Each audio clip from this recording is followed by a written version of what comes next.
Un, dos, tres, probando. ¿Me escuchan? Sí, profe. Ah, bueno, sé que me sacó esta vaina, ¿sí? Entonces, no me respeta a mí esta cosa, mejor dicho.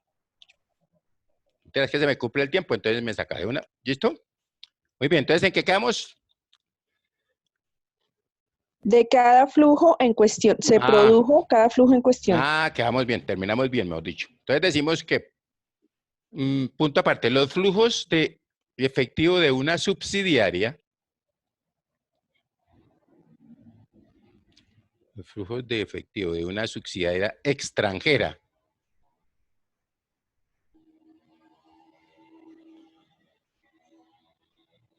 también se deben convertir utilizando la tasa de cambio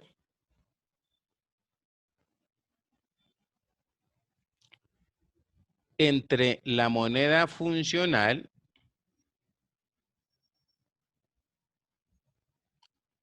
y la moneda extranjera.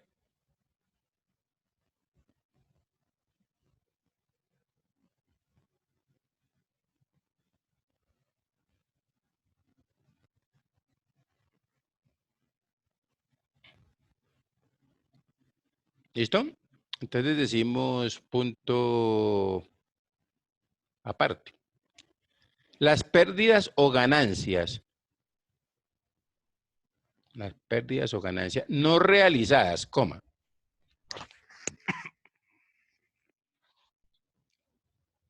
por las diferencias en cambio en moneda extranjera,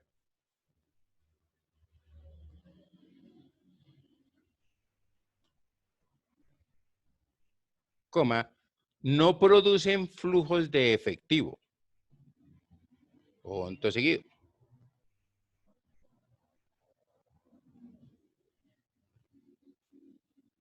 Sin embargo, coma, el efecto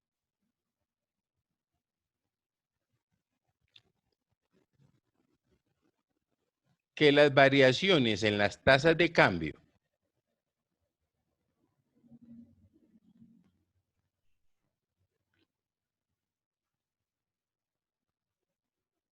tiene sobre el efectivo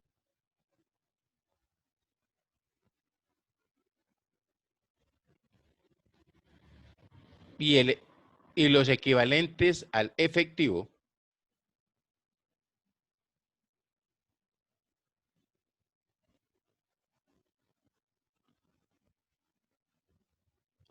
coma, mantenidos o debidos en moneda extranjera,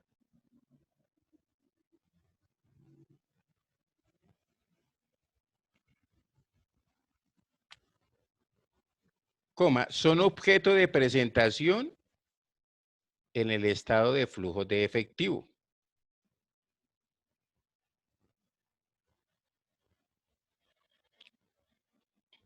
¿Son qué, profe? Son efectos o objeto de presentación en el estado de flujos de efectivo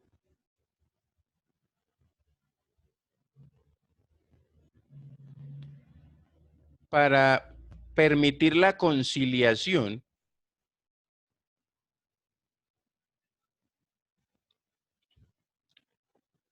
entre las existencias de efectivo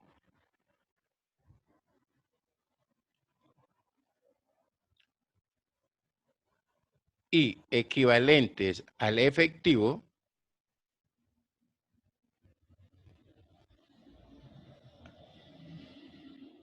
al principio y al final de cada periodo. ¿Eso qué me está diciendo más o menos en otras palabras? Recuerden que yo puedo tener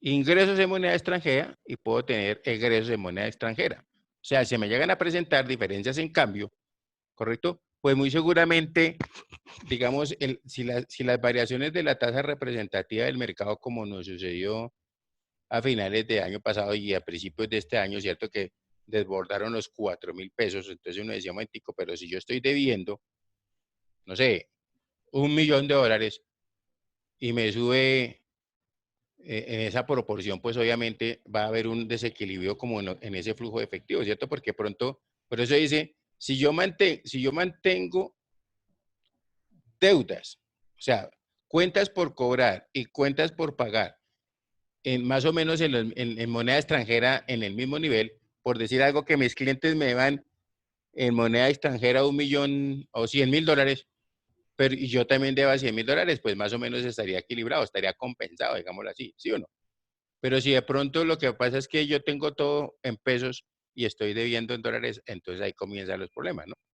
De pronto cuando la compañía realiza operaciones de importación y exportación, entonces uno trata de mantener más o menos equilibrado. ¿Estamos claros? Sí, señor. O sea, de todas maneras eso se mide a la final por la capacidad adquisitiva que tiene, ¿no? Porque pues igual alguien decía que yo que compro con 50 centavos de peso. Nada, ¿sí o no? De hecho ya es que ni 50 pesos, porque ya usted, creo que por un dólar se le cobra el mínimo 100 pesos, ¿sí o no? Cuando yo hablo de 50 centavos de dólar, son 2.000 pesos, ¿sí? O sea, es totalmente diferente, ¿sí o no? Entonces uno comienza a decir, por ejemplo, en esas conversiones, por eso es que generalmente si ustedes miran digamos, las tasas de cambio, muchas veces trae 4 decimales, ¿correcto? Porque eso pesa digamos, en una moneda fuerte, como lo es el dólar frente al peso. Entonces ahí cualquier centavito hace mella, ¿no? Mientras que de pronto en nosotros no. ¿Listo? Entonces miremos, hemos hablado tanto de esos efectivos y equivalentes de efectivo. Coloquemos un titulito que diga efectivos y equivalentes al efectivo.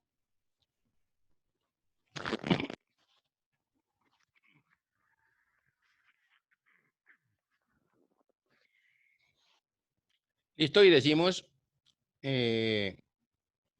punto aparte, 2 puntos. Una empresa o entidad debe revelar los componentes del efectivo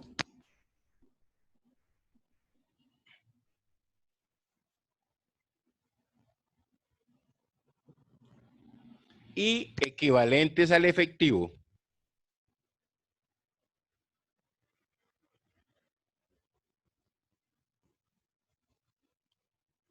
y presentará una conciliación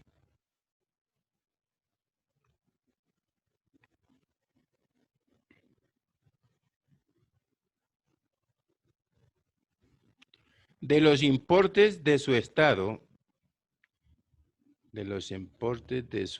de flujos de efectivo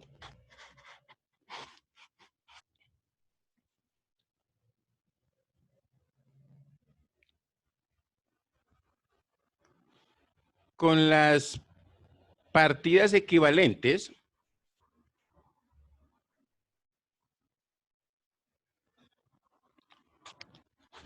sobre las que se informa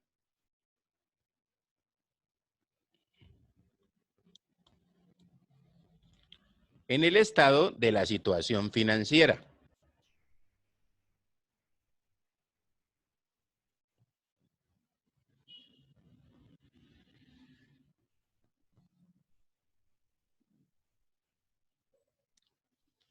Punto aparte puede ser. La entidad debe revelar en sus estados financieros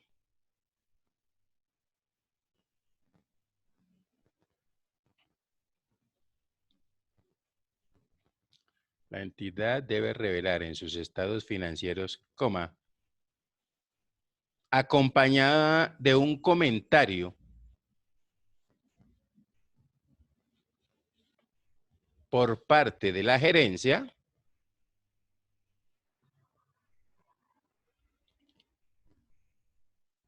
cualquier importe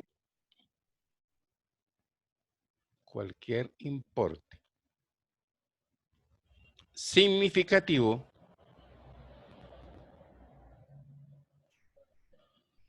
de sus saldos de efectivo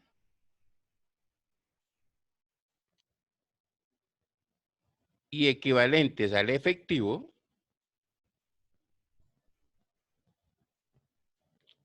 de sus saldos de efectivo equivalentes al efectivo que no estén disponibles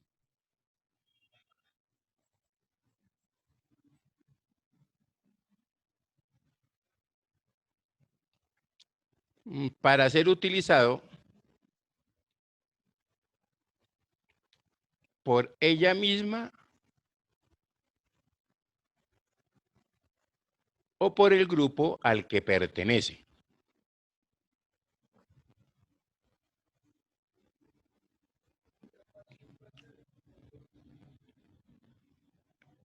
¿Listo? Eso fundamentalmente, ¿qué es? Dentro del efectivo, pues nosotros tenemos, cuando miramos el balance ya nos dice disponible, ¿sí o no? Entonces encontramos caja, bancos, depósitos en cuentas de ahorro. Esos son efectivos, ¿cierto? Los convierto fácilmente en dinero. ¿Listo?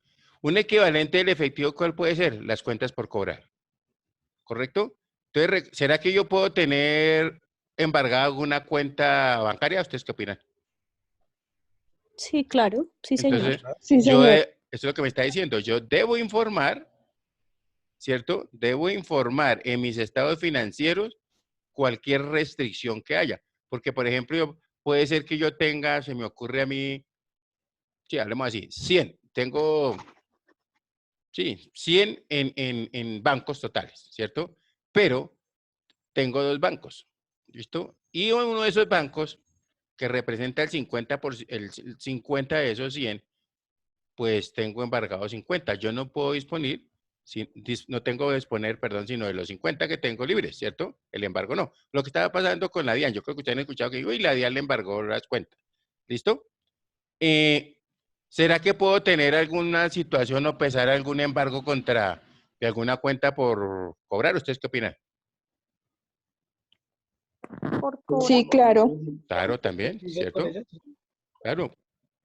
A mí me dicen, no, usted me está debiendo 5 millones. Pero esos 5 millones alguien pasó una notificación de un embargo también. ¿Se acuerdan que eso puede pasar? Entonces, qué pena, pero está restringido hasta que no se levante ese embargo, porque me demandaron, mejor dicho. A mí me demandaron, entonces no tenía efectivo, pero sí tengo unas cuentas por cobrar, entonces también puede pesar, ¿cierto? Por eso dice que cualquier importe sobre el cual yo no pueda disponer en ese momento, o por el grupo al que pertenece. No, qué pena, no podemos disponer de lo que esté embargado. ¿Estamos ahí? Sí, profe. Ok, entonces vamos a dejar un titulito que diga NIC 8, NIC 8, políticas contables y cambios en contabilidad. Pero antes de que lloren, que están cansados, entonces vamos a mirar también cómo era esa famosa clasificación. Si han escuchado de pronto de la clasificación de las NIF, ¿cierto? Que nos habla del grupo 1, grupo 2, ¿sí? ¿Han escuchado eso o no? De las NIC es Sí. como El grupo 1 es para las grandes empresas, el 2 para, digamos, otros que no tienen Para las pymes, digámoslo así. valores en el mercado, y el 3 es para las microempresas. ¿Estamos ahí? Entonces, básicamente, digamos, uno tenía que haber hecho una clasificación, que es la que quiero compartirles con ustedes con la videoconferencia del viejo Juan. Ya espere un momentico a ver si antes de que nos cierre todo esto.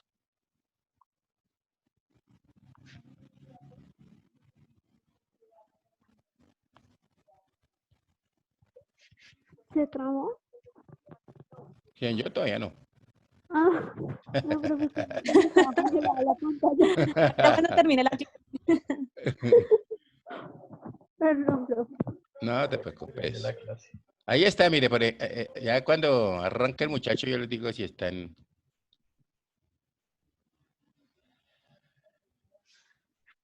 Yo pues.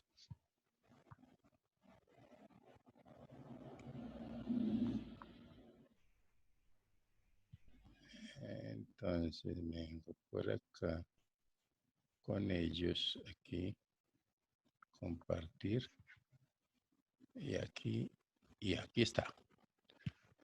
¿Están viendo mi pantalla?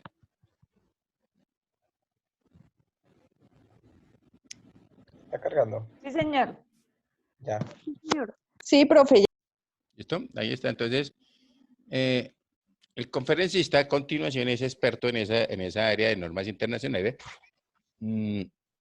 Pues también creo que es prudente o es también aconsejable también escuchar uno, digamos, comentarios y este tipo de cosas de gente experta, ¿no? Como él, pues hay muchos, pero pues igual yo les voy a presentar de pronto entre lo que trabajemos nosotros a 3.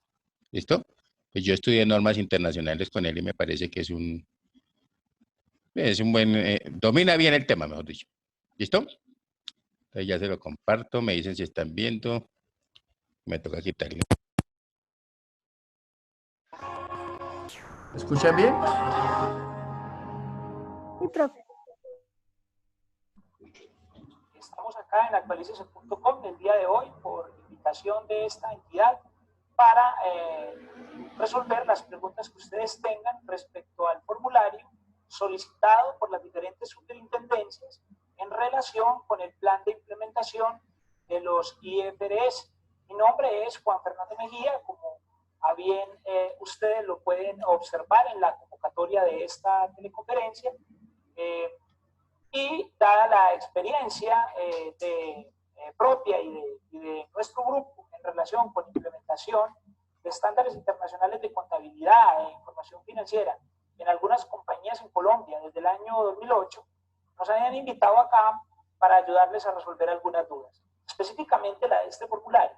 Este formulario no tiene ninguna dificultad en cuanto a su diligenciamiento.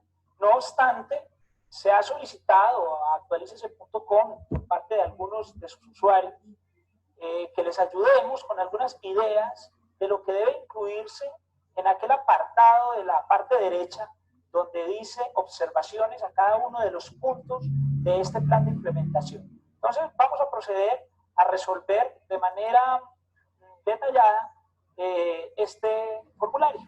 También vamos a resolver algunas de sus preguntas a través del chat y si no alcanzamos algunas las dejaremos entonces para resolverlas de manera posterior. En el formulario que ustedes tienen y que lo pueden descargar desde allí mismo, desde las diferentes superintendencias, que entre otras cosas existe y ha existido la crítica profesional sobre el formulario en sí mismo, empezando por su estructura y también por la copia que se hizo entre superintendencias del mismo. ¿Sí?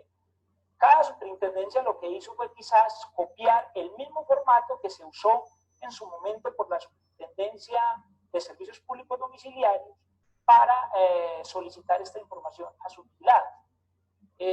No se hizo cambio alguno. Si uno revisa lo que hizo la Superintendencia de Puertos y Transporte, lo que hizo también la Superintendencia de Sociedades y la Superintendencia Financiera, se dará cuenta que es exactamente el mismo formato. Entonces, acá damos el paso a Excel, acá en la pantalla. Vemos que el formato arranca o inicia más bien con la razón social. Para nuestros efectos vamos a usarlo como entidad SA. Vamos a dejarle también este archivo a las personas en línea a través de la página de actualicese.com. Le vamos a dejar el enlace a este archivo. Iniciamos acá con el primero, es entidad SA, el nombre de la entidad, el NID, ahí no tiene pues absolutamente ningún problema, igual el objeto social. Y pues nos pide unos datos muy básicos, como son el cargo que ostenta el contador de la entidad, el nombre y el email, y quizás un teléfono de contacto. Allí no hay ninguna observación que hacer respecto al diligenciamiento de este formato. Continuemos entonces con el diligenciamiento del mismo. En el formato que usted observa acá en la pantalla, podemos entonces encontrar la primera actividad. La primera actividad es conformar al interior de la organización el equipo encargado del proyecto de convergencia ANIF. ¿Sí? Acá se va a poner unas fechas. Nosotros, por ejemplo, venimos trabajando en alguna compañía desde el año 2012, desde abril del año 2012. Desde esa época se conformó el equipo. Acá se puede diligenciar este formato con aproximadamente 4 días, una semana, el establecimiento del equipo de trabajo. Y allí estamos estableciendo unas observaciones, que es quizás la parte donde algunos nos han pedido o le han pedido a actualicese.com ayuda, o le han pedido o le han preguntado sobre cuáles podrían ser unas observaciones que se diligencien en este formulario en la parte derecha. Aquí la observación que estamos dejando es que el equipo de trabajo incluirá la revisoría fiscal, una persona del equipo de auditoría, el administrador de propiedad, planta y equipo, el contador de la entidad y otro personal clave de conformidad con el avance del proyecto. Obviamente que uno no va a incluir a todas las personas en un inicio, pero, y que algunas se irán incorporando en la medida en que el proyecto avanza, pero sí es muy importante que estén al menos estas personas de las que estamos aquí hablando. Cuando aquí nos referimos al revisor fiscal es porque en la entidad a la que me refiero, el revisor fiscal es interno, pero como ustedes bien saben, por ejemplo, los que son vigilados por la Superintendencia Financiera de Colombia o supervisados bien saben que el revisor fiscal no puede ser una persona de dentro de la entidad, sino que tiene que ser una compañía externa, un revisor fiscal externo, ya sea una natural o una sociedad. Y en ese caso, digamos, no necesariamente se tiene que incluir ahí lo del revisor fiscal. Esto es más, digamos que esto obra más como un ejemplo. En especial, la gerencia se involucrará en las diferentes fases del proyecto, dando un tono desde lo alto en cuanto a su importancia estratégica para el modelo de negocio. Esto es bien clave, que la gerencia realmente se involucre, y lo que esperaría una superintendencia en cuanto al diligenciamiento de este proyecto es que al menos esto se diga en esta observación y en efecto que se cumpla para que el trabajo de la implementación de los IFRS no sea una problemática exclusiva del área contable o del proceso contable, porque de esa forma no tendría éxito alguno. Bien sabemos y estamos suficientemente documentados sobre la importancia del tema desde lo alto en cuanto a la implementación de los proyectos de MIR. La segunda actividad, analizar los estándares aplicables a la entidad de acuerdo con la naturaleza del negocio y las características especiales de la organización. En cuanto a esta actividad de análisis, pues uno podría pensar que algunos de los análisis ya están hechos, ya sea por estudios que han realizado las diferentes universidades dentro del país, pero aquí se refiere a un análisis dentro de la entidad. Lo que se recomienda es al menos en un inicio enumerar los estándares que nos van a aplicar o que nos deberían aplicar a la compañía y para poder ir ilustrando a la administración y a los involucrados en el equipo de trabajo sobre cuáles son los estándares en los que hay que hacer mayor énfasis. Esto es una problemática actualmente, por ejemplo, en temas de capacitación.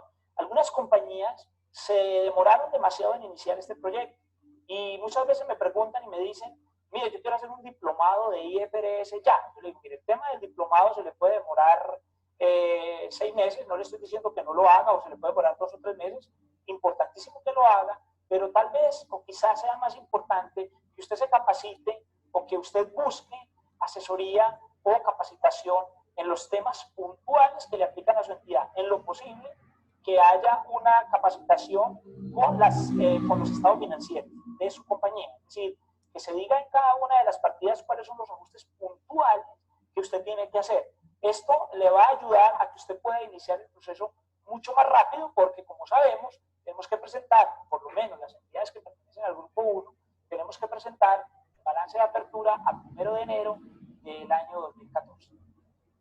Y entonces pasamos estamos en la segunda actividad analizando sobre el análisis de los estándares que le deben aplicar a cada entidad. ¿Qué observación hicimos acá? En esta etapa incluyen las discusiones sobre las opciones de tratamiento contable y los efectos para la entidad. Por ejemplo, supongamos que usted es una compañía que tiene, por decir algo, propiedades de inversión. Supongamos que usted tiene aquellos terrenos o edificios no ocupados por el dueño y que usted tiene que tomar la decisión sobre si lo va a mantener a valor razonable con cambios en resultados o si es mejor para la compañía mantenerlos al costo. En mi caso, por ejemplo, nosotros aconsejamos que estos queden al costo dada la volatilidad que muchas veces sucede en el mercado de estos bienes y sobre todo la carencia de mercados activos para valorar bienes que en Colombia en algunas regiones llamamos de engorde. Un bien de engorde es un terreno que tengo allí y que de pronto no lo uso, eventualmente lo arriendo de pronto para un parqueadero, pero la compañía lo tiene como una inversión, quizás esperando a que suba el valor de la propiedad raíz para venderlo, y si bien es cierto, o para construir, y si bien es cierto que lo ideal sería tenerlo a valor razonable, en algunos casos, dado que la NIC 40 me dice que esos cambios en resultados, que esos cambios en el valor razonable afectan los resultados, para algunas compañías se analiza y se dice no vamos a introducir volatilidad del estado de resultados y vamos a optar por mantenerlos al costo. Y es válido para IFRS mantener las propiedades de inversión al costo. Entonces, todas estas cosas son las que hay que definir desde un principio antes de iniciar el proceso, de manera que la compañía tenga claro hacia dónde va, de manera que el proyecto de implementación tenga un norte en cuanto a políticas contables se refiere. Seguramente muchas políticas contables nacerán del diagnóstico mismo, pero se pretende que desde un inicio se discuta las opciones de tratamiento contable y los posibles efectos en la entidad. Esto en la segunda actividad. La tercera actividad, dice aquí, definir las etapas del proyecto de convergencia, sus actividades, el cronograma correspondiente, los responsables y los recursos que se requieren para llevarlo a cabo. Es muy clave esta actividad. Esta actividad, además, y todas las actividades de este cronograma deben de estar documentadas, ya sea para una visita de la respectiva superintendencia, para una solicitud de información o simplemente, y en el mejor de los casos, para mantener el proyecto lo mejor documentado posible. Debe documentarse estas etapas del proyecto, sus actividades y el cronograma correspondiente, y sobre todo el tema de los recursos. En el tema de los recursos se propone que se tenga en cuenta lo relativo a los sistemas de información, aunque más adelante tocaremos de nuevo este punto, a los sistemas de información contable. Muchísimas compañías dentro del país aún poseen programas de computador o, para la contabilidad que funcionan a través de interfaces o que funcionan a través de información que no está integrada, y esto hace muy difícil la implementación de los IFRS de una manera efectiva.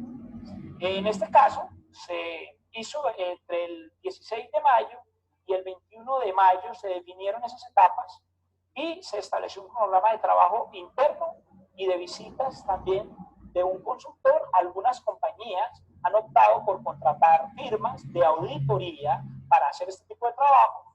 Algunas otras compañías han preferido capacitarse e iniciar el trabajo y más bien, por ejemplo, realizar una consultoría. Algunos otros contratan a una firma que les haga el trabajo, pero siempre será importante entender que el que hace el trabajo de implementación, pues obviamente es la misma compañía. Cosa diferente es que haya una consultoría de apoyo, pero hay que darle a este proyecto digamos, la importancia que se requiere, porque en algunas compañías he encontrado o hemos encontrado que se cree que la consultoría va a hacerle todo el trabajo, y de eso obviamente no se trata. Seguimos con la siguiente actividad. Dice, obtener aprobación del proyecto y los recursos requeridos por parte del máximo órgano social. Esta actividad, a mi criterio, no necesariamente requeriría el máximo órgano social. En algunos casos, la gerencia misma puede aprobar este tipo de recursos e informarle, por ejemplo, a través de la asamblea de accionistas, a algunos otros órganos de la entidad. Algunas veces una junta directiva o quizás la gerencia general puede hacerlo. Se realiza entonces una acta con el presupuesto del proyecto, de manera que esto quede también dentro de la documentación del trabajo del cronograma. El formato puede ser descargado de la página de la Superintendencia de Sociedades. Efectivamente, lo que pasa es que el que le estamos enviando, Joana, es alguno que ya tiene algunas observaciones, ¿sí? Digamos que son unas observaciones básicas y que son de las que aquí estamos hablando. Pero me parece bien su observación.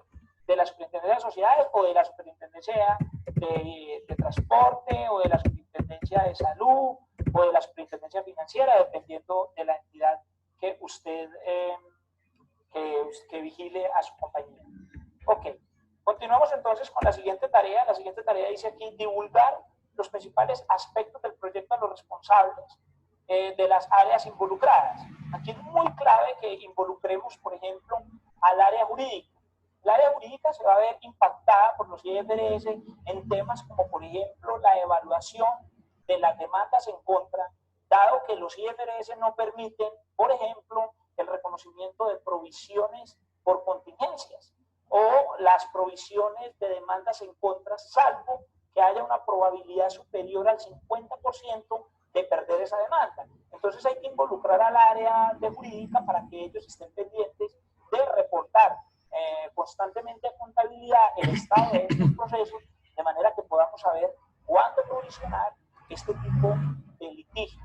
Ahora bien, también el área jurídica tiene que estar involucrada en aspectos relacionados con cuestiones como los cobros jurídicos de cartera, dado que mucha de la cartera que a veces nosotros encontramos en nuestras experiencias de implementación es que alguna cartera ya ha sido dada de baja o debería darse de baja porque se trata de activos contingentes, pero es necesario que cartera nos esté informando permanentemente de la gestión de esa cartera, dado que muchas veces en contabilidad solamente se dan cuenta de los pagos porque en la conciliación bancaria se da uno cuenta que hay unos pagos que le hicieron, pero uno a veces no tiene ni idea de cuál proceso jurídico fue el que generó ese pago, sobre todo en algunas compañías como por ejemplo las de seguros, que venden pólizas, por decir algo, y se venden a crédito y que en algunos casos toca hacer cobro jurídico y que de pronto la cuenta ya ha sido dada de baja o que la cuenta está totalmente provisionada, como le decimos en Colombia, o deteriorada,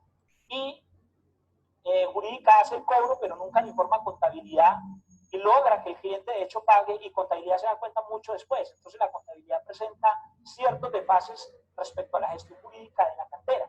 También habría que informar a otras áreas como por ejemplo a personal. El área de personal es supremamente clave. ¿Por qué? Porque en muchas compañías en las que ustedes trabajan pueden encontrar que se hacen, por ejemplo, préstamos a empleados y que se hacen préstamos sin intereses o que se hacen préstamos a intereses por debajo del mercado. Entonces es muy clave que el área de nómina o el proceso de gestión humana, dependiendo de la estructura de su organización, contabilice o más bien que calcule de cada préstamo cuáles son las fechas efectivas del préstamo y cuáles serían los intereses a valores de mercado, porque como bien ustedes saben, el estándar internacional solicita que se calcule una especie de interés presuntivo en los préstamos a los empleados y en todos aquellos préstamos, no solo a empleados, donde no se cobra interés.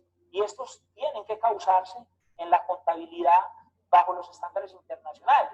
Entonces, hay compañías donde a una persona se le pueden hacer diferentes préstamos y muchas veces, como no se paga interés, unos préstamos se confluyen con los otros o se compensan con los otros. Por ejemplo, a la persona le ha prestado 1 millón de pesos, pasan 6 meses y le dicen, le va a aumentar otros 500.000, o de pronto abonan, pero nunca se calculan los intereses ni el valor que va hasta allí de capital.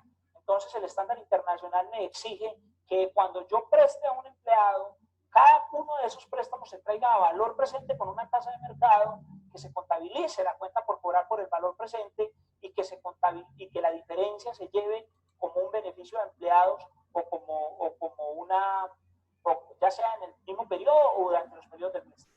Entonces, es muy importante que esté involucrada el área de nómina, sobre todo para contabilizar y para calcular los efectos de los préstamos a los empleados sin intereses. También habría que involucrar efectivamente al área de tecnología en lo relacionado con el diagnóstico que es necesario hacer a los sistemas de información y que es una actividad que miraremos enseguida, que miraremos más adelante.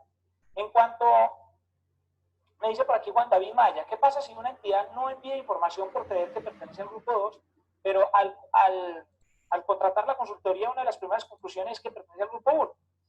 Pues, mire, lo que hemos aconsejado a las compañías es que todos, si usted tiene dudas, háganlo. Si usted tiene dudas, eso es como en impuestos, cuando usted le dice si tiene dudas, retenga. Entonces, lo mismo sucede acá. Si usted tiene dudas de si pertenece al grupo 1 o 2, lo que usted debe hacer es diligenciar este formulario y enviarlo, porque usted no va a ser sancionado ni va a tener ningún problema porque lo envíe, pero sí puede tener algún tipo de observancia por parte de la superintendencia si usted no lo envía. Además, no debería haber ninguna confusión en cuanto a si se pertenece al grupo 1 o 2. La norma es bastante clara. La norma me dice cuándo yo pertenezco al grupo 1. Me dice allí la resolución, por ejemplo, 10 de la Superintendencia Financiera o la resolución que corresponde a la Superintendencia de Sociedades. Me dice cuándo yo pertenezco al grupo 1. Me dice, mire, si usted tiene... primero, si usted es una entidad que emite valores, pues está en el grupo 1 y allí usted no tiene que evaluar nada más. En segundo lugar, le pregunta el estándar internacional si usted es una entidad de interés público. Es decir, si usted emite, si usted capta recursos del público, por ejemplo, si es un banco, si es una cooperativa financiera, o si es un fondo de empleados que preste al público, porque cuando es un fondo de empleados aquí, que somos 2 o 3 personas que estamos dentro de la misma empresa, no necesariamente pertenece al grupo 1. El grupo 1, por ejemplo, un fondo de empleados o una cooperativa de empleados, podría pertenecer al grupo 1 cuando hace préstamos al público por el solo hecho de ser una entidad de interés público. Eso es lo segundo que uno evalúa. Ahora viene lo tercero. El estándar internacional, perdón, la normativa emitida en Colombia le dice, lo tercero es que usted evalúe 2 cosas, y por eso yo le digo a la gente que son 2 pasos. El primer paso es que usted mire si tiene más de 30.000 salarios mínimos mensuales legales vigentes en activos o más de 200 trabajadores. Ese es el primer paso y eso tiene una O. ¿Qué significa? Que si cumplo con más de 200 trabajadores o con más de 30.000 salarios mínimos, ya di un paso. ¿Para qué? Para pertenecer al grupo 1. Pero el estándar me dice, o la normativa me dice, que es necesario dar el segundo paso, porque por eso hay una I allí. ¿Cuál es el segundo paso? Me dice, el segundo paso es que, por ejemplo, usted importe más del 50%, o que usted exporte más del 50%, o que usted sea filial o matriz de una compañía que va a aplicar. Entonces es muy importante tener en cuenta esa I que está allí en la norma. Voy a mostrarles acá en la norma, aquí en la norma exactamente dónde lo dice, para que no tengamos ninguna duda. Yo no sé por qué hay tantas dudas respecto a la interpretación de este párrafo, porque dice el Código Civil que no es necesario buscar el espíritu de la norma cuando la interpretación es taxativa, o sea, cuando la interpretación es literal.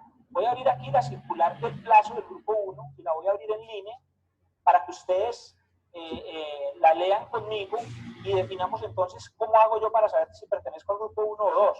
Entonces les repito, primer requisito, ser emisor de valores. No necesito mirar ni trabajadores, ni si importo, ni si exporto. Si soy emisor de valores, ya pertenezco al grupo 1.